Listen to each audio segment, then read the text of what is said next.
Bismillahirrahmanirrahim. Assalamualaikum warahmatullahi wabarakatuh.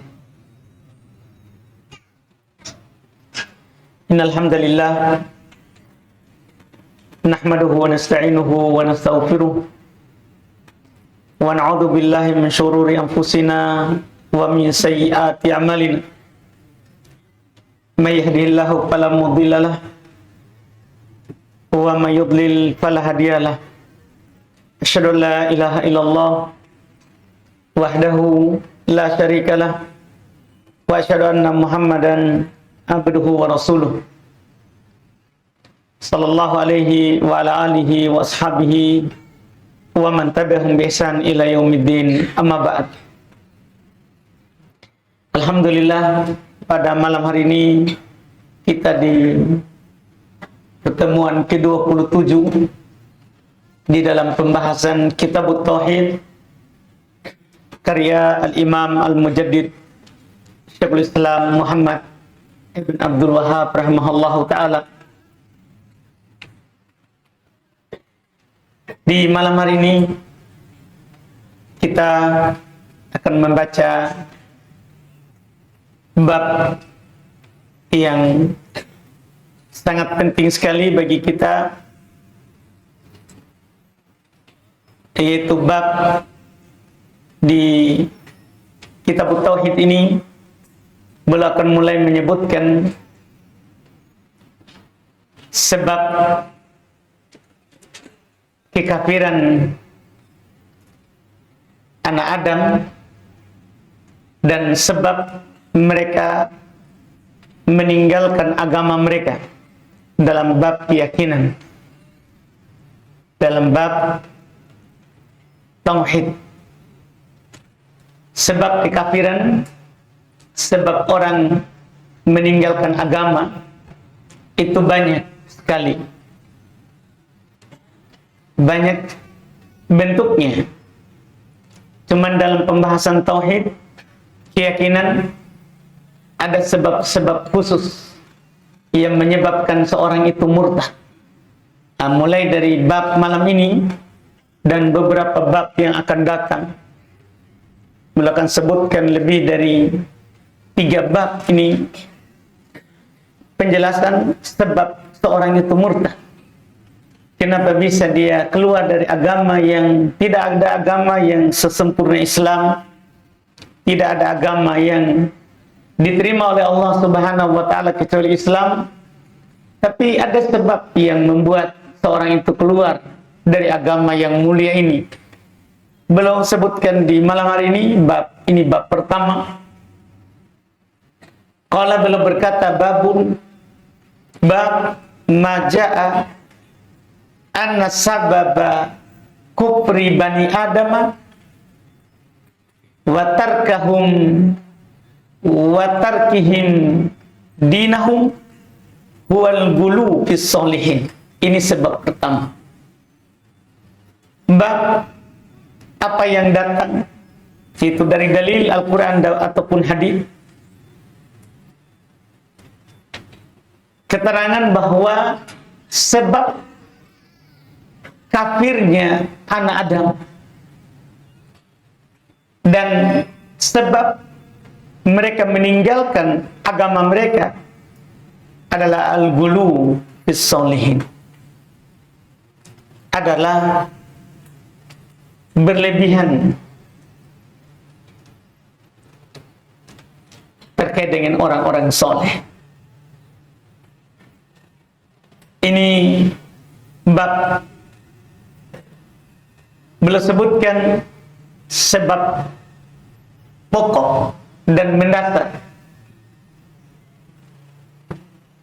Iya, di sana karenanya orang keluar dari Islam. Ini kalau diuraikan itu sangat banyak sekali. Orang-orang Yahudi, mereka kafir terhadap agama Yahudi yang dibawa oleh Musa. Itu karena mereka berlebihan terhadap orang soleh. Misalnya mereka berlebihan terhadap Uzair, sampai mereka mengatakan dia anak Tuhan, akhirnya disembah. Orang Nasara berlebihan pada Isa. Mereka mengatakan anak Tuhan. Setelah itu dia adalah Tuhan anak. Tadinya anak Tuhan, kemudian menjadi Tuhan anak. Sehingga mereka punya Tuhan Bapa, Tuhan Ibu, Tuhan anak. Kenapa? Gulu, berlebihan. Iya, kita bisa melihat nanti seperti yang dikatakan oleh Ibn Abbas. Bahkan sebab terjadi kesyirikan pertama itu berlebihan terhadap orang soleh. Nanti akan disebutkan di sini di hadits pertama yang beliau sebutkan setelah ayat. Sebab kekafiran kaum Nuh itu berlebihan terhadap orang soleh, berlebihan terhadap Wad, berlebihan terhadap Suwa, berlebihan terhadap Yaguth, berlebihan terhadap Ya'uq, berlebihan terhadap Nasra. Semua ini adalah orang-orang soleh sebelum Nuh diutus. Sebelum Nuh diutus. Mereka nanti akan dijelaskan awalnya hanya membuat patung mereka, memajang fotonya untuk mengingat kesolehannya. Tapi tatkala dilupakan ilmu, disembah. Disembah. Berarti berlebihan terhadap orang soleh yang mengantarkan ke situ.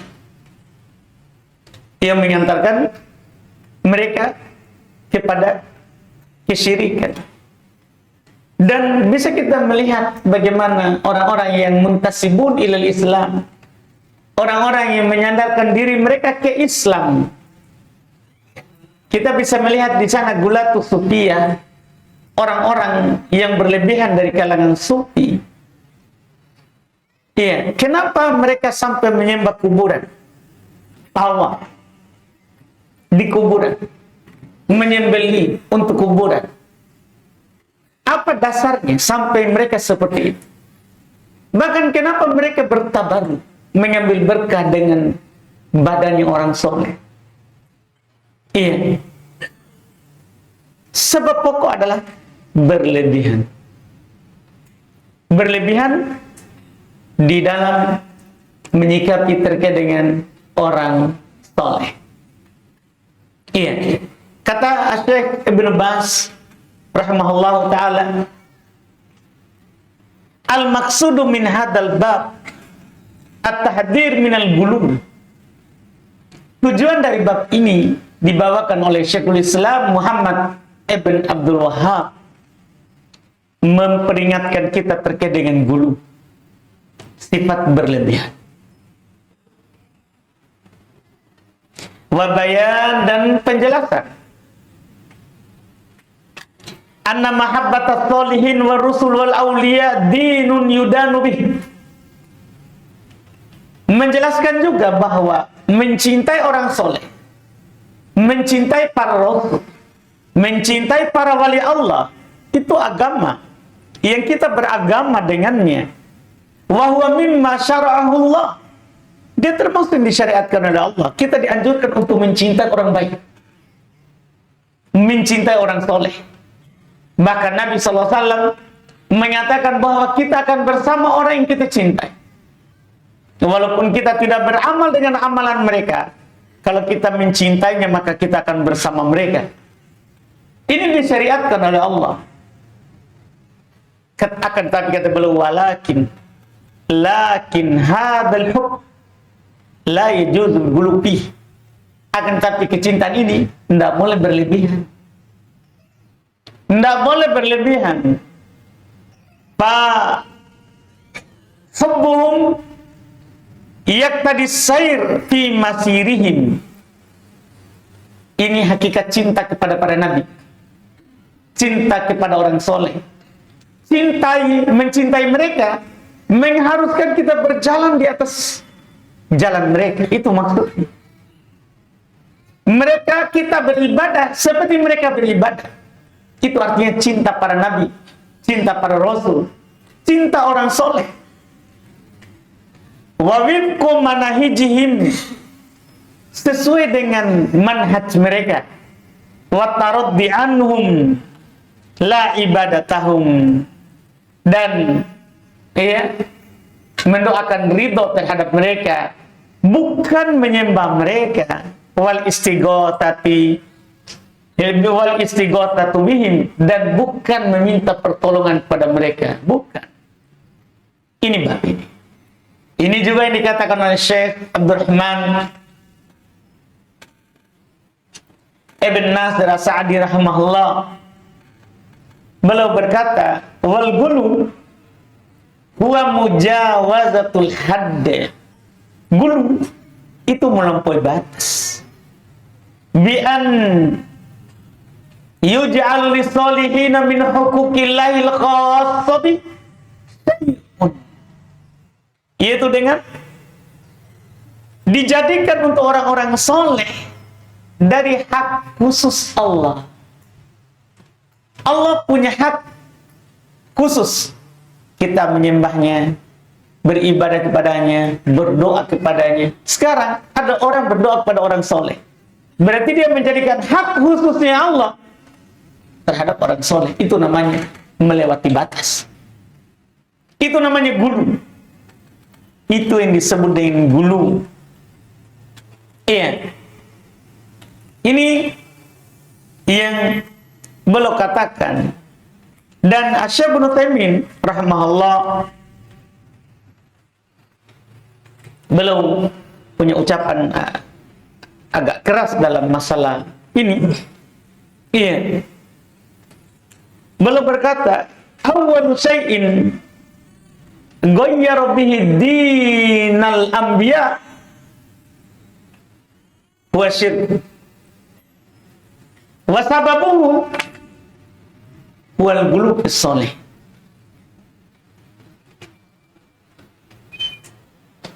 Perkara pertama yang merubah agama Allah itu sebenarnya syirik. Yang merubah agama Allah itu syirik. Itu awal syirik.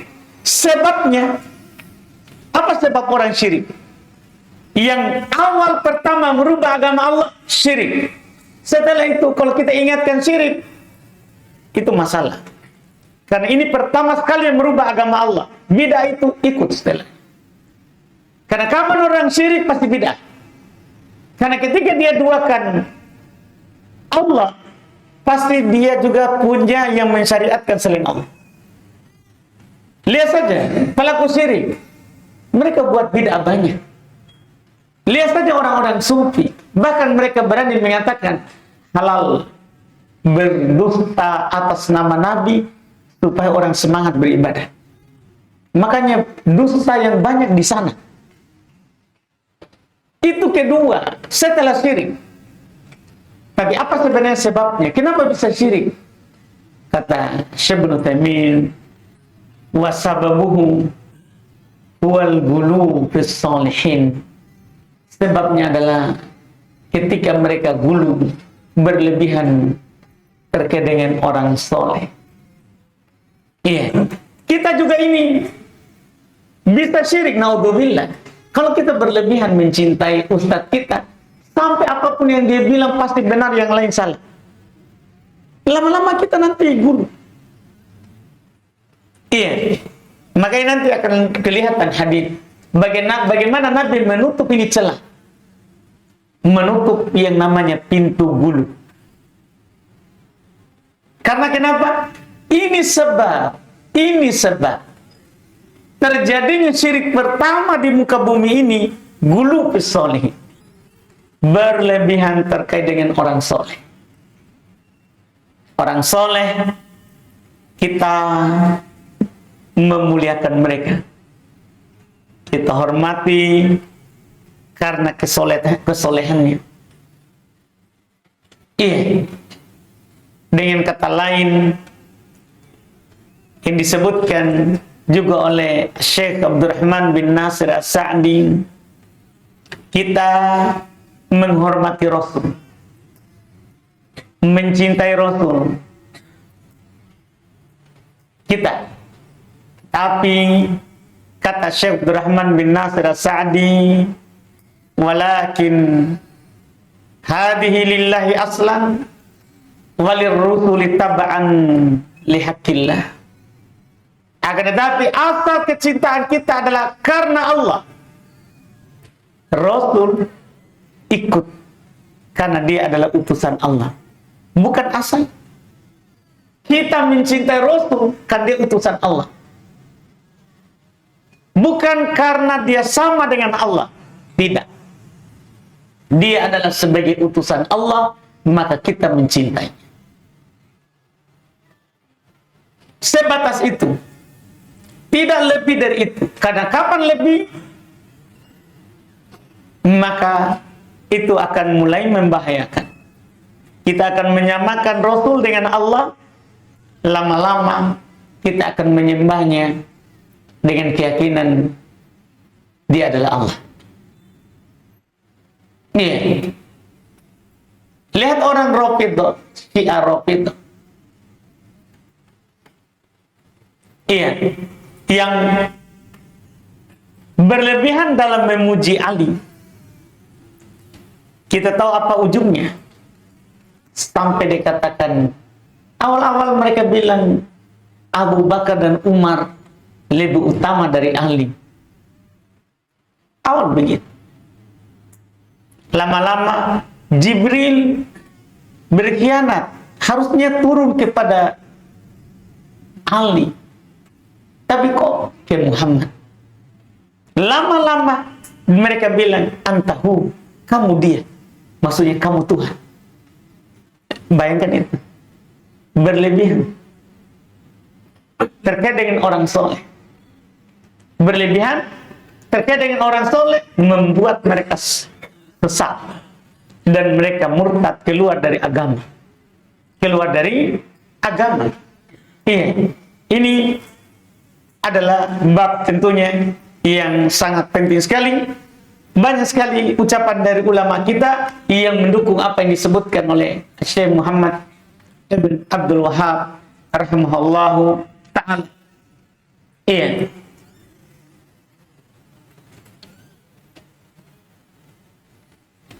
Kemudian setelah itu beliau bawakan satu ayat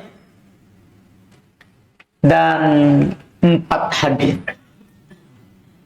Kata beliau rahimahullah, wa qaulullahi ta'ala, dan firman Allah subhanahu wa ta'ala, ya ahlal kitabi la taglu fi dinikum. Lihat itu langsung, wala taqulu 'ala Allahi illal haqq,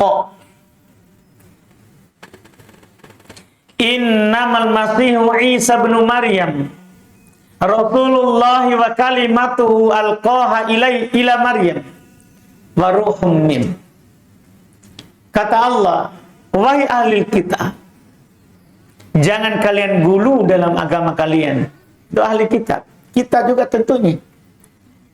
Wahai ahli kitab, jangan kalian gulu berlebihan dalam agama kalian. Wala taqulu 'ala Allahi illal haqq, jangan berkata atas nama Allah kecuali kebenaran. Jangan tambah-tambah, jangan dilebihkan. Sungguh tiada lain, Al-Masih Isa itu putra Maryam, bukan putra Tuhan. Ucapkan seperti itu, jangan lebihkan. Jangan sampai bilang anak Tuhan. Allah katakan putra Maryam. Rasulun minallah, Rasulullah, dia utusan Allah, bukan anak Allah, utusan Allah. Wa kalimatuhu alqaha ila Maryam, dan kalimat Allah yang Allah berikan kepada Maryam. Iya, wa ruhum min, dia adalah ruh dari Allah, ruh. Dan sebagaimana kita semua ini ruh dari Allah. Iya, semuanya ruh dari pemberian Allah subhanahu wa ta'ala. Ini sangat jelas Allah Subhanahu wa taala memanggil ahlul kitab, Yahudi, Nasara, agar supaya mereka tidak melewati batasan. Tidak melewati batasan. Iya, kita terkandung di dalamnya. Kita juga tidak boleh melewati batas. Secara khusus kita, Allah Subhanahu wa taala berfirman, "Fastaqim kama umirta wa man taba ma'aka wa la tataghaw." Itu kita itu. Fastaqim kama umirta. Beristiqomalah kamu pertengahan sebagaimana kamu diperintahkan. Wa man taba ma'aka, dan bersama orang-orang bertobat bersamamu. Wala tataghaw. Jangan melampaui batas. Jangan kamu melampaui batas. Kita itu. Kemudian kata beliau, wa fis sahih, dan di dalam sahih. An Ibnu Abbas radhiyallahu taala anhuma qala fi qaulillahi ta'ala wa qalu la tadarunna alihatakum wa la tadarunna waddan wa la suwa'an wa la yaghutsa wa ya'uqa wa nasra. Ibnu Abbas berkata radhiyallahu taala anhu dalam firman Allah Subhanahu wa taala, mereka bilang kaum Nuh. Jadi Nuh awalnya mengajak mereka untuk beribadah kepada Allah saja, tinggalkan Wat, Suwa, Yagut, Ya'uq, Nasra, Tuhan-Tuhan yang mereka sembah. Apa kata mereka kepada sesamanya? Mereka berkata, jangan kalian tinggalkan Tuhan kalian, sembahan kalian.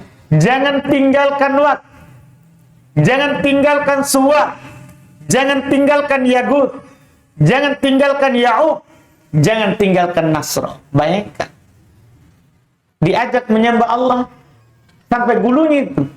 Saking gulunya itu, makanya diutus Rasul pertama. Ini sudah melampaui batas. Saking taklidnya, ta'assubnya, dan cinta butanya terhadap sembahannya. Nabi Nuh ajak untuk menyembah Allah saja, mereka bilang kepada kaumnya sesamanya, jangan tinggalkan. Itu yang kita dengar di luar sana. Ketika kita ajak kepada tauhid, hati-hati, hati-hati, yang kau tinggalkan, nanti kualat kamu. Itu bahaya. Itu ucapan nggak tahu sudah berapa ribu tahun yang lalu kan. Ya, ini kan kita penanggalan di Masehi, kelahirannya Isa. Penanggalan Hijriyah, ya hijrahnya Nabi ke Madinah. Hijrahnya Nabi ke Madinah. Ini kaum Nuh. Kaumnya Nuh sudah berkata seperti itu. Makanya kita jangan heran kalau ada orang juga sekarang berkata begitu. Ada orang yang mendakwakan tauhid, mereka jaga pengikutnya. Hati-hati itu virus Wahabi. Iya, bahaya bagi mereka itu virus Wahabi. Iya, virus terbahaya bagi mereka. Kenapa sebenarnya berbahaya? Karena melarang dari syirik. Itu saja. Melarang dari syirik. Iya, melarang dari menyembah selain Allah. Melarang dari menyembah selain Allah. Kata Ibnu Abbas terkait dengan ayat ini, hadhihi asma'u rijalin solihin. Ini sebenarnya nama-nama lelaki-lelaki soleh. Min qaum Nuh, dari kaum Nuh. Falamma halaku, tatkala mereka mati, meninggal. Auhas syaitan ila qaumihim. Setan membisikkan kepada kaumnya, aninsibu ila majalisihim, buatkan patung di tempat majelis mereka dulu. Nanti di Ibnu Qayyim bilang, gambarkan foto mereka, lukis. Itu setan awal itu. Buatkan patung, gambarkan gambar di majelis mereka. Allati kanu yajlisuna fiha ansaba, yang mereka duduk di pada majelis itu dulu. Itu setan. Wa sammauha bi asma'ihim, namakan dengan namanya. Jadi mereka buat gambarnya, dia tulis namanya, Wat, Suwa, Yagut, Ya'ub, Nasro. Itu wahyu pertamanya setan. Iya. Walam tu'bad. Kata Ibn Abbas, tidak disembah. Ini mereka buat supaya mengingat saja, inilah orang-orang solehnya kita. Tidak disembah. Hatta idha halaka ulaika, sampai sudah meninggal lagi orang yang membuat patung tadi, menyuruh untuk melukis tadi, nusiyal ilm, dilupakanlah ilmu asal itu dibuat. Ubidat. Sudah. Setelah itu disembah. Naudzubillah. Hati-hati. Mungkin sekarang kita bilang ini orang solehnya kita. Ayo kita tinggikan kuburannya untuk menghormatinya. Kita sekarang begitu. Nanti anak cucu tutup itu pintu. Makanya kuburan itu ketika Nabi SAW memegang kendali Mekah, belum perintahkan Ali, jangan kamu biarkan kuburan tinggi, harus kamu ratakan semuanya. Karena satu saja tinggi, sekarang bisa saja kita bilang, oh itu orang, tanda kalau dia orang soleh. Tapi nanti muncul bisikan setan lagi, itu yang paling kelihatan, tidak dikasih kelihatan sama nenek moyangmu dulu itu, kecuali barakahnya di situ. Kan setan. Ini dia. Lihat ini. Mati tadi itu orang-orang yang membuatkan gambarnya. Dilupakan ilmu. Diibadah. Diibadahi. Iya. Ini kita. Makanya kita di umat Islam. Nanti ada bab juga di kitab Tauhid ini. Haram gambar. Apalagi buat patung. Kita di umat Islam. Jadi sebab awal syirik di umat manusia, orang dari Adam sampai itu Nabi Nuh diutus, tidak ada yang syirik, tidak ada yang syirik. Setelah ini baru syirik, diutuslah Rasul pertama. Tidak ada Rasul sebelum Nuh, tidak ada Rasul, diutus Rasul pertama. Berapa antum tahu berapa lama orang hidup tanpa syirik? Iya, sebelumnya disebutkan 10 kurun. 10 kurun. Apa itu 10 kurun? Satu kurun berapa tahun? 100. Kalau 10 berarti 1000 tahun dari Adam turun ke bumi. Tidak ada syirik. Kapan syirik ini? Muncul ide-idenya orang, dibisikkan oleh setan. Buat ini gambarnya, supaya kalian ingat mereka ini orang baik, supaya kalian semangat. Wah, setan pintar sekali. Makanya jangan heran, ada setan datang ke tukang sihir, kalau kamu mau dikasih rajin kau sholat 5 waktu. Begitu, sehingga kita lihat tukang sihir ustaz. Karena rajin sekali sholat 5 waktu, padahal dia penyihir. Kenapa? Begitu setan pintar. Oh, tidak mungkin setan ini. Masa setan suruh saya sholat? Kan setan pintar. Sedikit-sedikit dia sabar. Dia sabar. Lihat ini. Lama ini. Sampai dia tunggu itu. Meninggal semua itu orang yang buat. Setan bisikan lagi yang lain. Bisikan lagi yang lain. Akhirnya dilupakan ilmu. Disembah. Kata Ibn Abbas. Naudzubillah. Iya. Qala Ibnu Qayyim rahimahullah. Berkata Ibnu Qayyim rahimahullah, kata beliau, qala ghairu wahid minas salaf. Berkata banyak dari salaf. Lamma matu akafu ala kuburi. Tatkala orang-orang soleh tadi meninggal, mereka itikaf di kuburannya. Dia sering datangi kuburannya. Duduk di sana. Tumasawwaru tamatilahum. Awalnya datang ke kuburannya dulu. Setelah itu dia gambarnya. Bayangkan. Duduk dulu di kuburannya. Setelah itu digambarlah gambarnya. Lihat itu, tsumma tala alaihim al-amadu fa'abaduhum. Kemudian panjang masa, maksudnya berlalu waktu.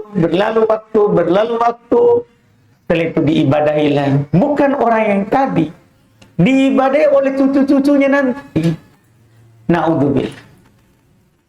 Ini awal. Inilah awal syirik. Ini yang baru katakan tadi. Makanya beliau setelah itu menukil 3 hadits lagi. Kata beliau an Umar, dan dari Umar radhiyallahu taala anhu qala anna Rasulullah sallallahu alaihi wasallam qala la tutruni kama atratin nasara ibn Maryam. Innama ana abdun faqulu abdullahi wa rasuluh. Nabi kita ini, kata Umar, Rasulullah sallallahu alaihi wasallam bersabda, la tutruni. Nabi berkata kepada para sahabat, dan ini ucapan beliau kepada kita semuanya, jangan berlebihan dalam memujiku. Jangan berlebihan dalam memujiku. Sebagaimana orang-orang Nasara berlebihan memuji Isa, putra Maryam. Sungguh saya ini, kata Nabi, hamba, bukan Tuhan. Saya ini, kata Nabi, hamba. Maka katakanlah hamba Allah dan utusan Allah.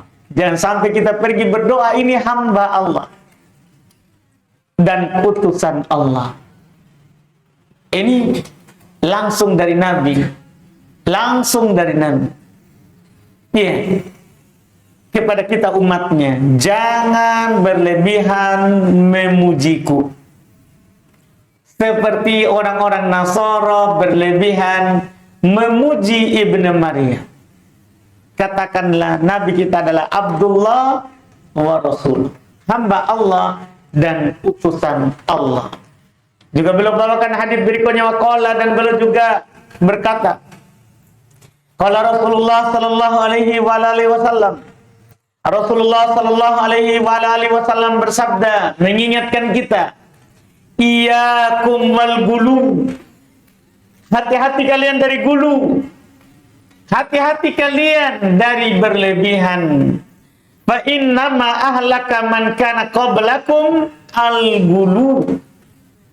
Sungguh yang membinasakan orang-orang sebelum kalian adalah berlebihan.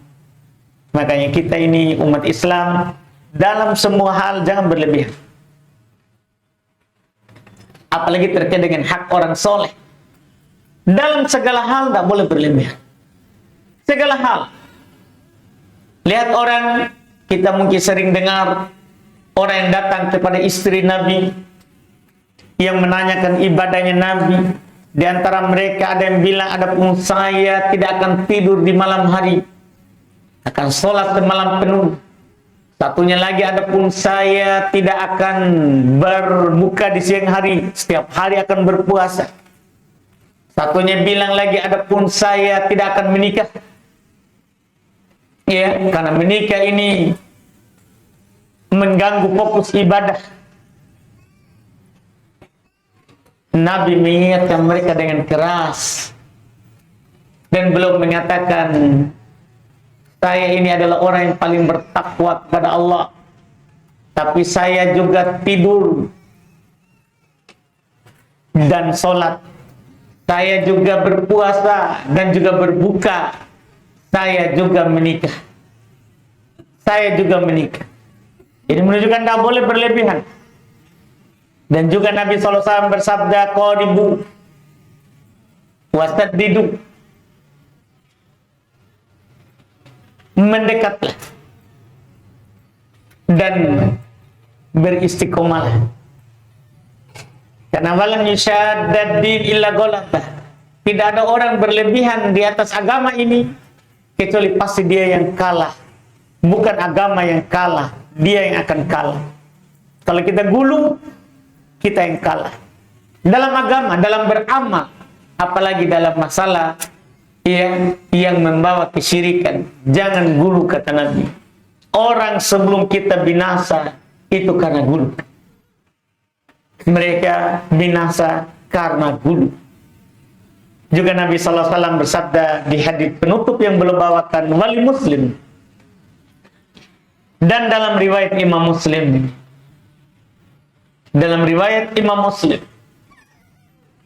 Ani bin Mas'ud radhiyallahu taala anhu, dari Ibnu Mas'ud radhiyallahu taala anhu beliau berkata, anna Rasulullah sallallahu alaihi wasallam qala, bahwasanya Rasulullah sallallahu alaihi wasallam bersabda, halakal mutanatti'un, qalaha thalathan. Halakal mutanatti'un, Nabi ucapkan 3 kali. Binasa orang-orang yang berlebihan. Binasa orang-orang yang berlebihan. Binasa orang-orang yang berlebihan. Nabi tidak menyatakan berlebihan dalam hal apa. Ini mencakup gulu fil akidah, wa gulu fil ibadah, wa gulu fil muamalah, gulu fil adat. Bisa berlebihan dalam akidah, berlebihan dalam ibadah, berlebihan dalam muamalah, berlebihan dalam kebiasaan. Ini semua akan membinasakan. Jangankan berlebihan dalam akidah keyakinan, berlebih saja dalam muamalah, pasti kita binasa.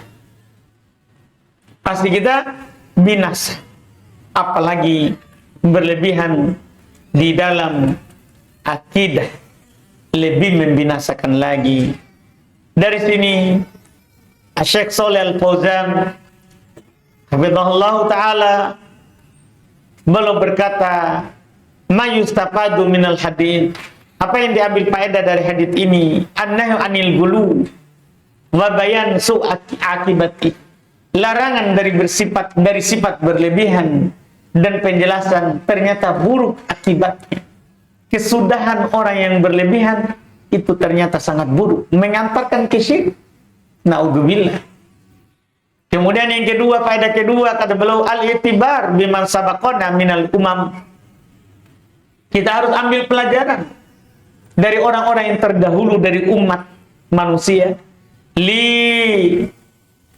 Tajtanib ma waqa'u fihi minal akhta, supaya kita menjauh dari apa yang mereka jatuh di dalamnya berupa kesalahan. Kita dikasih tahu tadi sebab kesyirikan pertama, berlebihan terkait dengan orang soleh. Untuk apa? Supaya kita hindar. Jangan sampai kita berlebihan pada Nabi, akhirnya nanti kita jatuh dalam hal yang mereka juga jatuh di dalam. Naudzubillah. Kemudian yang ketiga, kata beliau, hirsuhu sallallahu alaihi wasallam ala najati ummatihi minasyirki wa fasailihi wa bi'adihim anhu. Dalam hadis ini terdapat petunjuk bagaimana semangatnya Nabi kita Muhammad sallallahu alaihi wasallam supaya umatnya itu selamat, supaya kita semua ini selamat. Jadi ini diingatkan supaya kita selamat, bukan supaya kita menjauh orang soleh. Naudzubillah.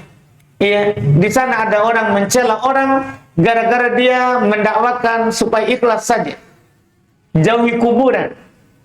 Nah, ini sudah dilakukan oleh Nabi. Itu bentuk semangat supaya orang itu selamat. Juga menyambung lidah Nabi Sallallahu Alaihi Wasallam, menyambung juga semangat Nabi. Karena semangat Nabi di sini kelihatan untuk atas keselamatan umatnya dari yang namanya syirik dan hal-hal yang mengantarkan kepada syirik. Juga yang keempat, kata Syekh Shalih Al-Fauzan, al-hadd 'alal i'tidal fil ibadah. Dalam hadis ini terdapat dorongan untuk pertengahan dalam ibadah, wa ghairiha dan selainnya. Baina janibai, antara dua sisi, al-ifrat wa tafrid, tidak menyepelekan, tidak melebihkan. Pertengahan. Kita tidak boleh sepelekan. Tidak boleh kita bilang kan sunnah ji. Jangan. Kalau mampu dilakukan, lakukan saja walaupun sunnah. Kan perintah. Tidak boleh disepelekan. Dan tidak boleh dilebihkan. Ya, sunnah seakan-akan wajib. Nih, orang salah kalau tidak lakukan.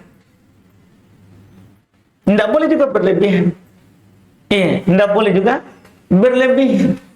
Hal yang sunnah kita lebihkan. Tidak boleh juga gulu. Tapi tidak boleh sepelekan. Pertengahan. Pertengahan. Yang kelima, kata Syekh Shalih Al-Fauzan, anal gulu fi sholihin sababun lil wuqu'i fi syirki. Berlebihan terkait dengan orang soleh adalah sebab jatuh dalam kesyirikan. Hati-hati dari gulu terkait dengan orang soleh. Orang soleh, alhamdulillah kita cinta mereka karena mereka adalah hamba Allah yang taat kepada Allah. Tapi kita tidak boleh berdoa kepada mereka, tidak boleh menyembahnya. Itu gulu. Kemudian faedah ke-6, dan ini yang terakhir yang beliau sebutkan, syiddatu khawfi sallallahu alaihi wasallam minasyirki wa tahdhir anhu. Sangat takutnya Nabi sallallahu alaihi wasallam dari yang namanya syirik, dan bagaimana sangat keras peringatan Nabi sallallahu alaihi wasallam dari yang namanya syirik. Hal yang paling keras Nabi ingatkan kepada kita adalah syirik. Makanya umat Nabi yang mengikuti Nabi dengan baik, yang paling keras yang mereka ingatkan adalah syirik. Dan yang paling utama mereka dakwakan adalah tauhid. Masalah yang lain itu mudah. Iya, masalah yang lain mudah kalau kita sudah bertauhid. Dan kalau kita tidak syirik, yang lain itu mudah diterima. Mau kita suruh apa orang kalau sudah bertauhid, dia akan lakukan. Kalau orang sudah bertauhid, mudah itu pelihara jenggot, mudah itu dia potong celananya. Tidak perlu kita ngomong banyak, tidak usah. Yang penting ajak saja dulu ke tauhid. Mudah itu perempuan pakai cadar kalau dia bertauhid. Dan kalau dia tidak bertauhid, susah. Biar kita bilang pakai cadar, kasihani suamimu kodong. Iya.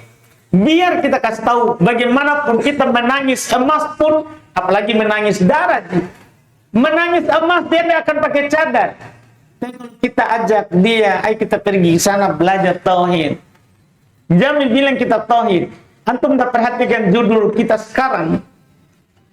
Di kajian kita dulu, kita kalau judul kajian kitab tauhid, posternya tidak pernah berubah. Antum tidak rasa kita sekarang. Kalau saya pribadi, tiap bab kita ubah judulnya. Kitab tauhidnya dikasih kecil. Mungkin antum tidak perhatikan itu, tapi itu bagian. Sebab orang itu mudah datang, mudah juga antum mengajak orang. Hanya kita ke sana, kayaknya ada pembahasan seru ini. Sebab kekafiran anak Adam misalnya. Itu kita kasih judul begitu, sebab orang bisa ajak orang setiap hari saja. Karena orang itu kalau dia bilang, ayo kita pergi ngaji kitab tauhid. Woi, syirik mesin. Yang begitu orang. Mungkin antum nggak rasa. Sekarang kita itu judul kitabnya kecil. Judul pembahasan yang besar. Supaya antum juga mudah.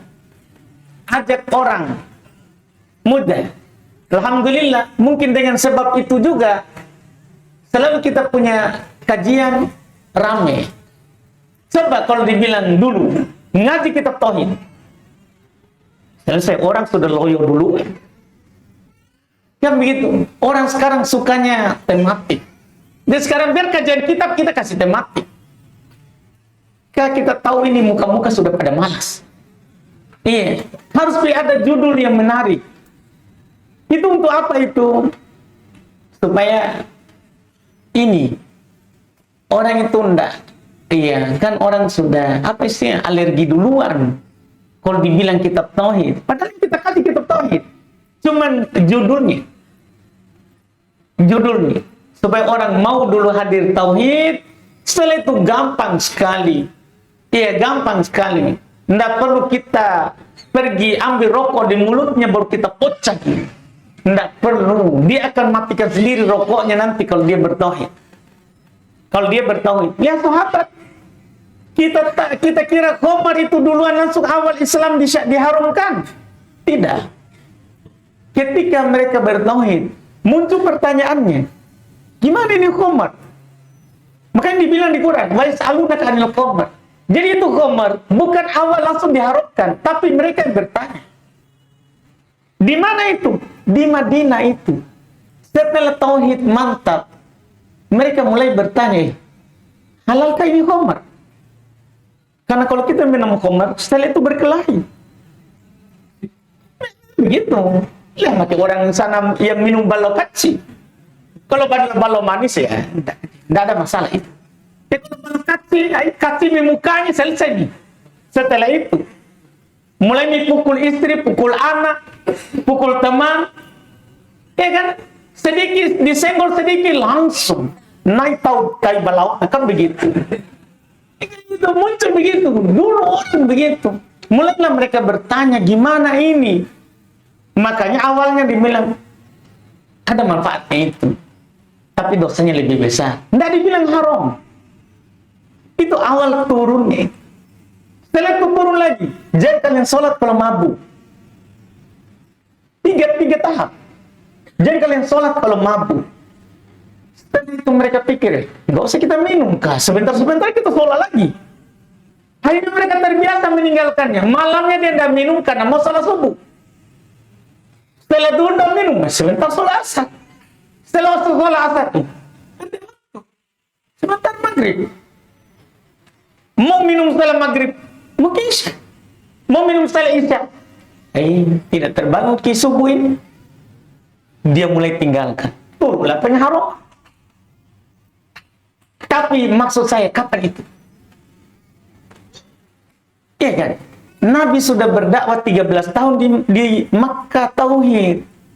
Pindah ke Madinah, masih dakwah lagi tauhid. Barulah turun. Itu kan setelah tahun kedua, setelah perang Badar. Baru turun itu pengharuman. Nah, ini maksud saya adalah yang paling inti ini kita tauhid dulu. Iya, tauhid saja dulu.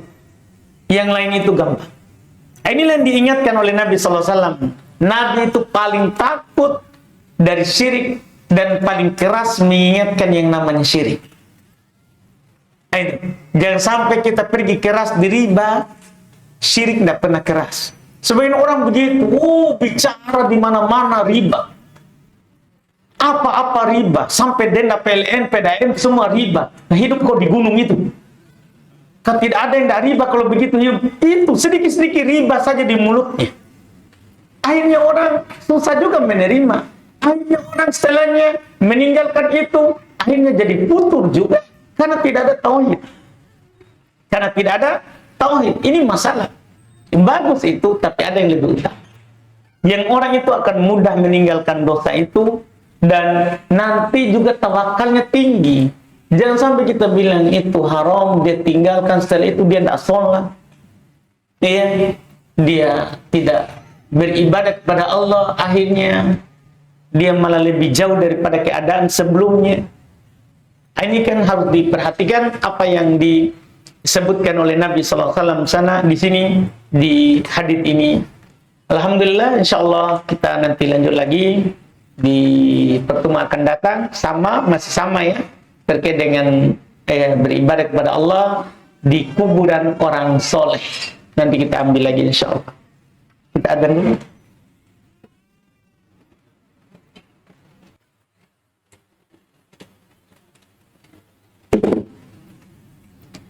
Baik, sini ada pertanyaan Ustaz, mau bertanya bagaimana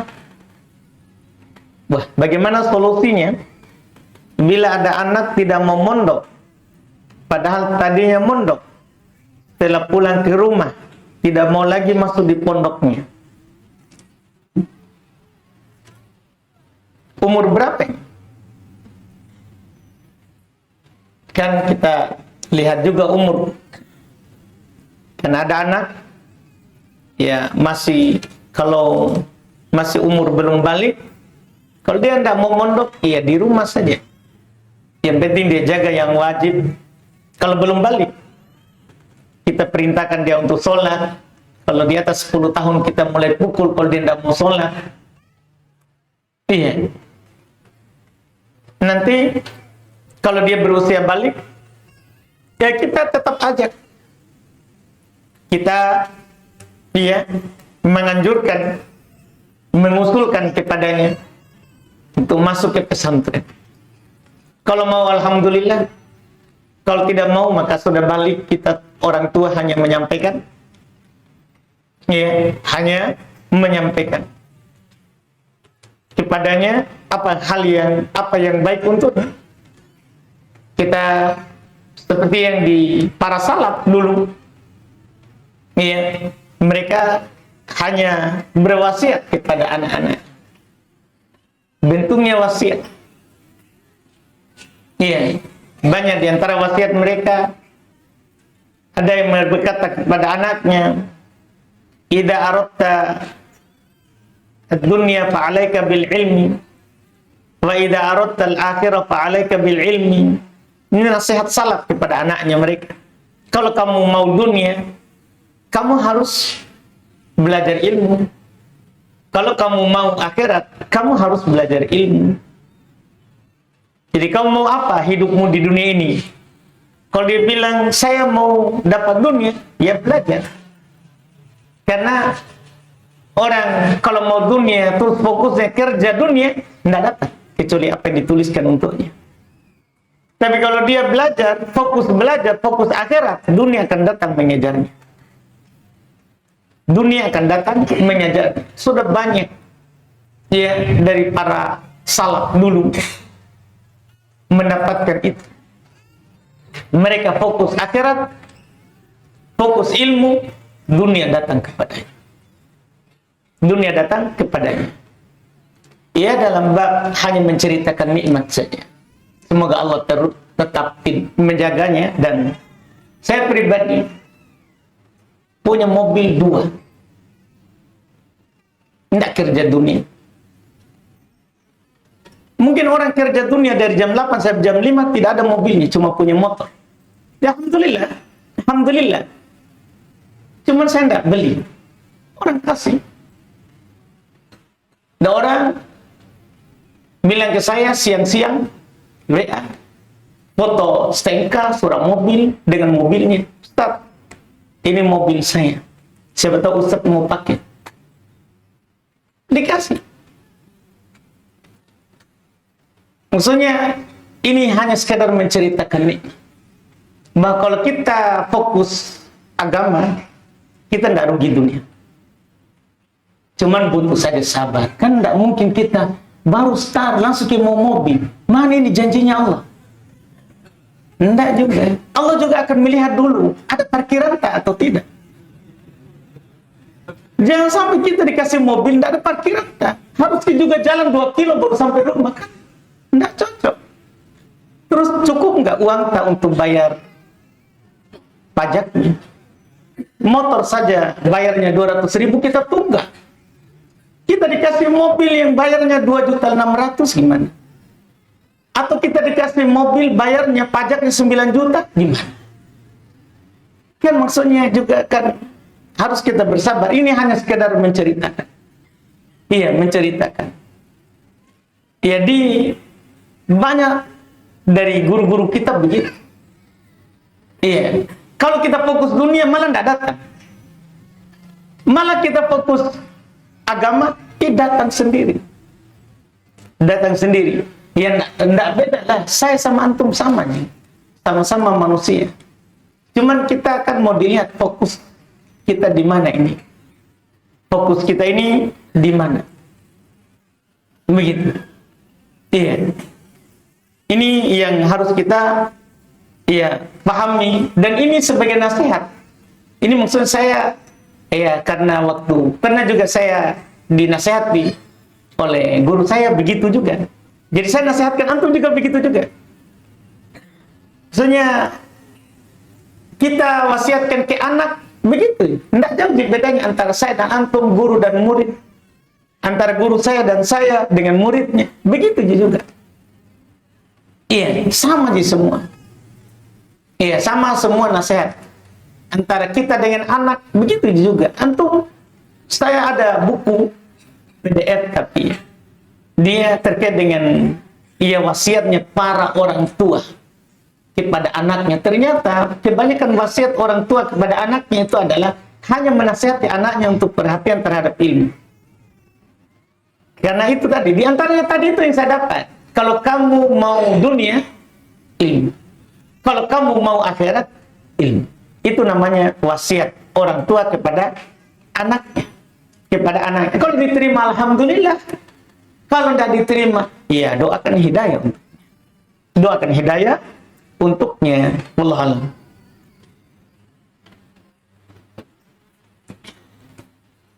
Sini ada pertanyaan, Ustaz, izin bertanya, apakah boleh pergi di salah satu tempat makan yang tertulis makan sepuasnya, bayar sekian? Karena ada teman menegur, katanya tidak boleh, karena haram, bisa merugikan. Kenapa haram?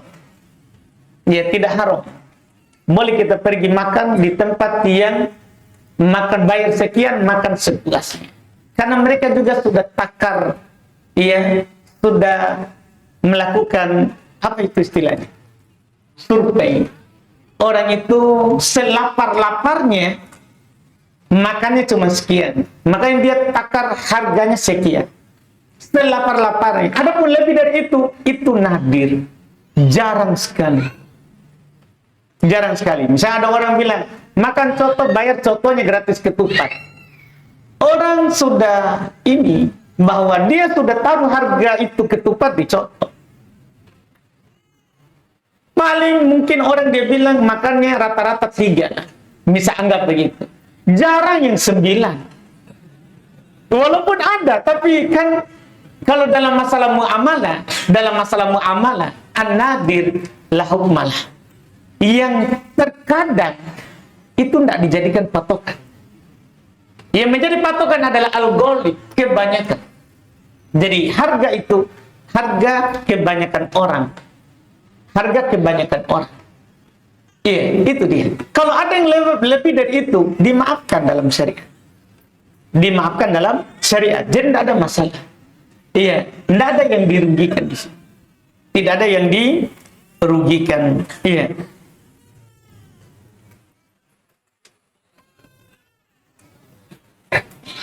Bolehkah baca istighfar setelah sholat sunnah? Tidak ada zikir setelah sholat sunnah. Istighfar itu adalah setelah sholat fardu. Setelah sholat fardu. Istighfar setelah sholat hukumnya bagaimana? Wajib atau sunnah? Sunnah. Iya, bukan wajib.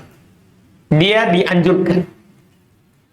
Bolehkah saya ganti istighfar menjadi takbir Allahu Akbar, Allahu Akbar? Tidak.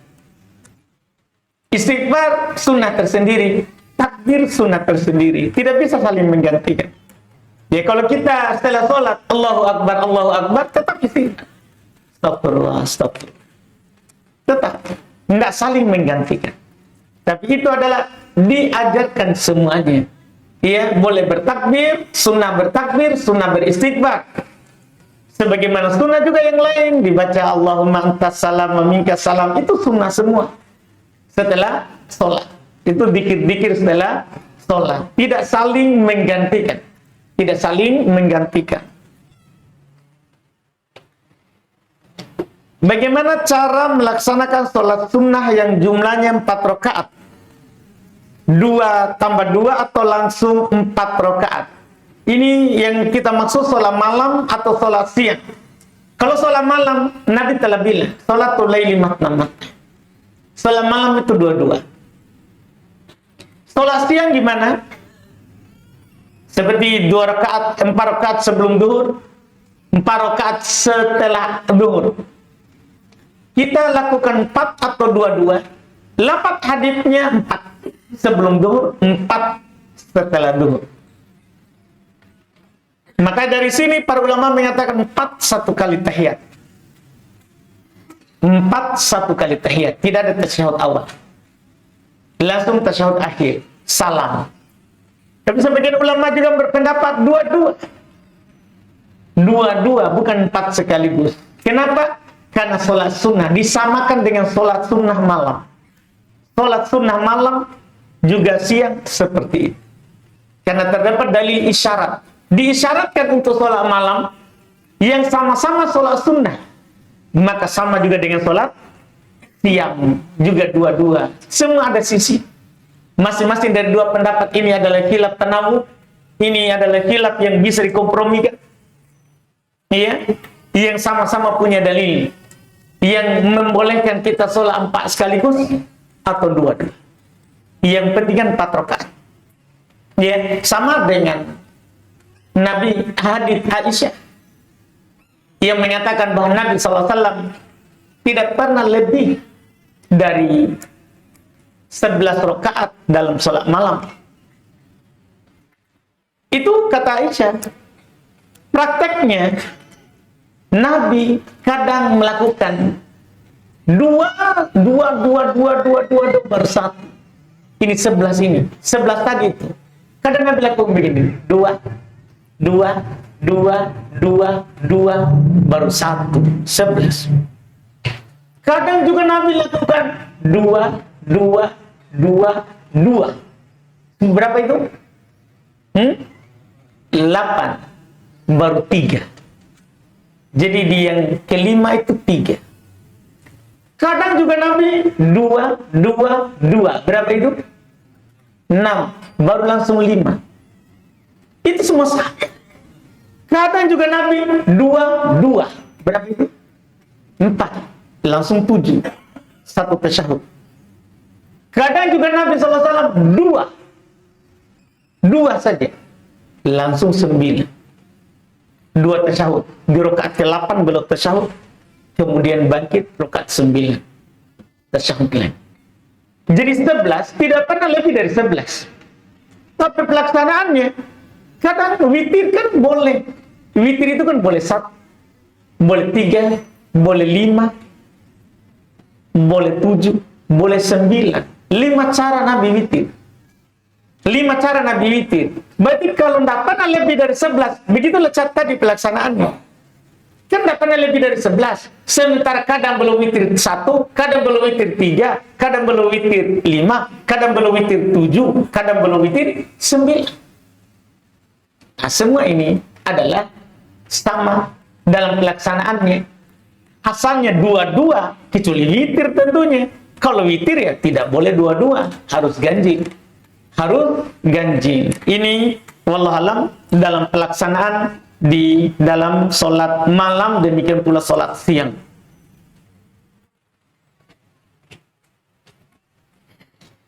Apabila ba'diyah atau qobliyah tidak mencapai 12 rakaat, apakah masih bisa disebut ghairu muakkadah?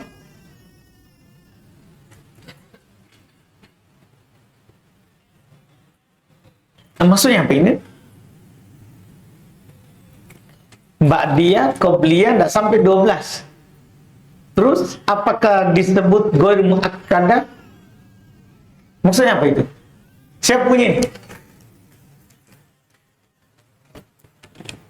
Kan sunnah qobliyah ba'diyah dalam hadits Ibnu Umar, Bukhari Muslim, itu kan 12. Dalam hadits istri Nabi sampai 14. Ya, di hadits Ibnu Umar 10. Itu di Bukhari Muslim yang disepakati. Kemudian ada tambahan lagi 2 setelah duhur, 12. Jadi 4 setelah duhur. Ada lagi tambahan dari sahabat istri Nabi yang lain, 2 juga sebelum duhur lagi. Jadi 4 sebelum duhur, 4 setelah asar. Jadinya 14 semua. Ba'diyah qobliyah. Di Bukhari Muslim hadits Ibnu Umar itu kan disebutkan 2 sebelum salat subuh, 2 sebelum duhur, 2 setelah duhur, 2 setelah maghrib, 2 setelah isya. Ini 10. Ini di Bukhari Muslim. Di hadits Ibnu Umar. Di hadits Ibnu Umar. Kemudian setelah itu disampaikanlah dari Aisyah, disampaikanlah dari istri Nabi yang lain, sehingga jumlahnya rawatib, ba'diyah dan qobliyah tertinggi adalah 14. Tertinggi adalah 14. Itu sunnah rawatib namanya. Sunnah rawatib. Cuma saya tidak mengerti ini pertanyaan. Apakah bisa disebut ghairu muakkadah? Maksudnya apa itu? Siapa punya ini?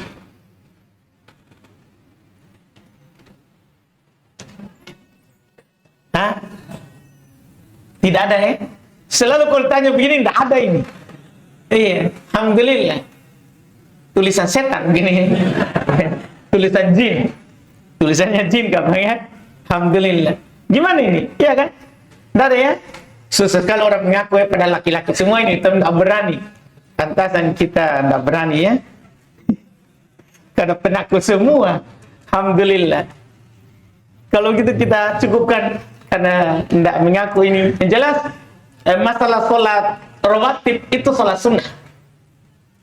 Karena ada orang Arab di hadits Bukhari Muslim. Iya, Bukhari Muslim. Orang Arab pedalaman datang kepada Nabi bertanya yang wajib padanya dari sholat, yang wajib baginya bagi sholat. Nabi bilang sholat 5 waktu. Terus dia bertanya, apakah ada kewajiban dari itu kalau sholat? Tidak, kecuali kamu mau sunnah.